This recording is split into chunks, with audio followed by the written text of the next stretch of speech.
The night my garage burned down, the fire trucks weren't the loudest thing on the street. It was the silence after, the kind that makes your chest feel hollow. I stood there barefoot on the driveway, watching smoke crawl into the sky, while my neighbors peeked through curtains. Like this was just another episode of suburban drama. Across the street, she stood perfectly still. The HOA president, clipboard tucked under her arm, hair flawless, face calm, almost satisfied. Everyone in the neighborhood knew her. The fines, the warnings, the letters slipped under doors with polite words and sharp threats. She had a way of making people feel small without raising her voice. When the fire inspector asked questions, she answered too quickly. When they mentioned possible negligence, she nodded like she'd already planned for that word to appear. And when I looked at her, really looked, I realized something worse than anger was sitting behind her eyes. Certainty. They said it was an accident. Faulty wiring. Old structure. Easy explanations. But my garage had passed inspection. Twice. And just days before, I'd received another HOA notice. Final warning. Non-compliance. The kind that feels less like a rule and more like a threat. As the weeks passed, the ashes cooled, but the pressure didn't. Insurance calls, HOA emails, neighbors choosing sides. Some told me to let it go. Others whispered that she'd gone too far this time. Meanwhile, I kept quiet. I listened. I gathered things people didn't think mattered. Because there was one detail no one knew. Not the neighbors. Not the HOA board. Not even her. When the case finally reached court, she walked in confident, ready to watch another homeowner fold. She didn't bother to look up when the room went silent. Then the bailiff spoke. And when the judge called her name, she froze. People like her don't appear overnight. The HOA Karen had been shaping this neighborhood long before the fire. Long before my garage became ash and twisted metal. When I first moved in, she welcomed me with a smile and a rulebook. Parking guidelines. Approved paint colors. Quiet hours written like laws, not suggestions. At first, it felt harmless. Organized. Safe. Then the notices started. A trash bin left out too long. A car parked an inch past the driveway line. Each warning came faster than the last, each one colder. I watched as other homeowners gave in, paid the fines, cut down trees, tore down sheds, just to keep the peace. No one wanted trouble with the HOA board, especially not with her at the center of it. My garage became her favorite problem. Too old. Too close to the fence. Not aesthetically compliant.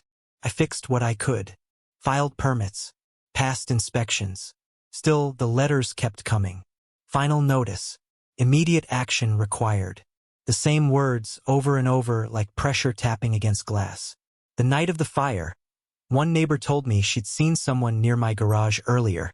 Another swore they smelled something strange before the flames started. But no one wanted to go on record. HOA disputes have a way of making people suddenly forgetful. Meanwhile, the HOA emails kept arriving, strangely calm, already talking about penalties and rebuilding restrictions. It was like she'd moved on before the smoke cleared. Insurance dragged its feet. The HOA demanded compliance. And every time I crossed paths with her, she looked relieved, as if a problem had solved itself. What she didn't see was me paying attention. To timelines that didn't match. To documents dated before the fire. To small decisions that felt rushed, almost rehearsed. By the time the court date was set, this wasn't just about a garage anymore. It was about power, control, and how far someone would go when they think no one is watching. As the case moved forward, the neighborhood changed in ways I didn't expect. People who used to wave suddenly looked away. Conversations stopped when I walked past. The HOA board held closed meetings, and somehow, details from those meetings always found their way back to me. Just enough to know my name was being discussed more than anyone else's. One board member, a quiet retiree who'd lived there for years, caught me outside one evening. He didn't stop walking, didn't even turn his head. "Be careful," he said under his breath. That was it. No explanation. Just a warning that lingered longer than it should have. I started digging deeper, not just into the fire, but into her history. Complaints filed, then withdrawn. Fines issued, then quietly erased. Homeowners who sold their houses suddenly, always after a dispute. None of it was illegal on its own. That was the problem. Everything sat just inside the lines. At the same time, my own choices became heavier. I could settle, sign the agreement, rebuild under HOA terms and let it end. People told me that was the smart move. But every time I considered it, I thought about how easily the truth would disappear. About how many others had likely stood where I was now and decided silence was easier. The pressure wasn't subtle anymore. My lawyer warned me the HOA had resources, time, patience. They could drag this out until I couldn't afford to keep going. Late at night, I questioned myself. Was I fighting for justice or just pride? Meanwhile, she grew bolder. At a community meeting, she spoke about safety and standards. Her voice calm, rehearsed. When someone mentioned my garage, she paused just long enough for the room to go quiet. Tragic, she said softly. A few people nodded. Others looked down. What none of them knew was that small cracks were forming. A document copied too many times. A timeline that didn't align. A decision made too early. And with every step closer to court, one question followed me everywhere.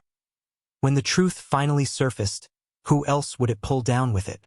The weeks before the hearing felt compressed, like time itself was tightening. Every email from the HOA arrived marked urgent. Every phone call from my lawyer carried a pause before the real words came out. The case wasn't just moving forward anymore. It was closing in. I started noticing things I couldn't unsee. A permit approval stamp days before the fire.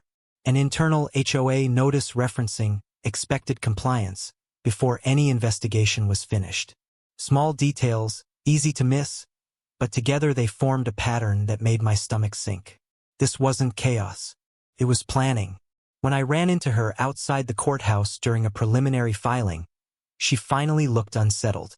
Just for a second. Her smile came a beat too late. Her eyes searched my face, as if trying to read what I knew. Still dragging this out? She asked, voice smooth. I didn't answer.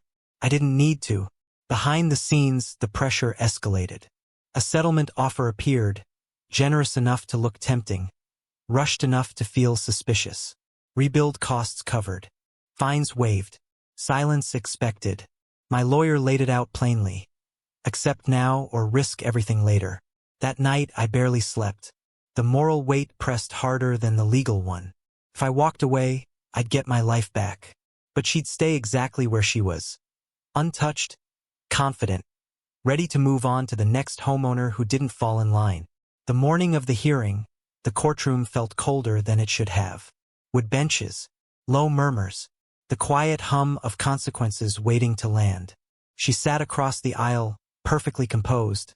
Flipping through papers like this was routine. The clerk called cases, one by one. Each name felt louder than the last. My pulse thudded in my ears. When our case number was announced, she stood without hesitation. She still didn't look at me. Not yet.